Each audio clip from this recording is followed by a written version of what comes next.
ह्याच्या कसं मागणी खूप आहे आणि ह्याच्या बाय प्रोडक्ट होते आणि आपल्याला कसं आहे फ्युचरमध्ये ह्याचे लय म्हणजे पैसे म्हणायचे थोडक्यात पैसे कमवणारे झाड आहे. आणि आपल्याला सागवानी वगैरे आपल्याला कडेला लावायला मिळणार आहे. आणि हे बघा हे रक्तचंदन आहे आणि तुम्ही बघितलं तर रक्तचंदन फर्स्ट टाइम मी तर बघायला लागले. हे थोडक्यात म्हणायचं तुमच्या नातूचं तुमच्या मुलांचं पैशाचं घर म्हणायचं. म्हणजे एकदा लावलं ना ते कायम होते. चिक्कू आहे आणि सगळं चांगल्या प्रजातीचं आहे आणि सगळं फ्रेश आहे आणि आपल्याला नाही वाटलं होतं एवढं मोठं येतील म्हणून. आणि सागवान हे काय ते डायरेक्ट सरळ वर जाते. हे सागवान आहे आमच्याकडे. सागवान नाही ते सागवान मधलेच जाते ना. मोगुनी मोगुनी हे मोगुनी म्हणजे ह्याच्याने काय होते आपल्याला जहाज बनवायला वगैरे ह्याच्या लाकडाचं मागणी खूप असते. त्यामुळे चिंच आहे.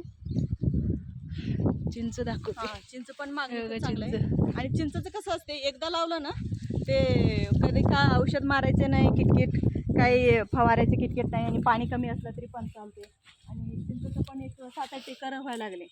आणि आज ना जत तालुक्यातलं बरंच आंबा कुठला आहे डपळापूर पर्यंत सगळं आलेलं आहे. आंबा केसर आहे. आंबा केसर आंबा आहे. आणि डपळापूर पासून सुसलाल पर्यंत सगळं गावातलं लोक आहेत आज. आणि अजून 2-3 दिवसांनी अजून एक लॉट येणार आहे. म्हणजे परत असं 5-5 हजारचं जवळजवळ 25,000चा झाडाचं मागणी आहे. चालेल.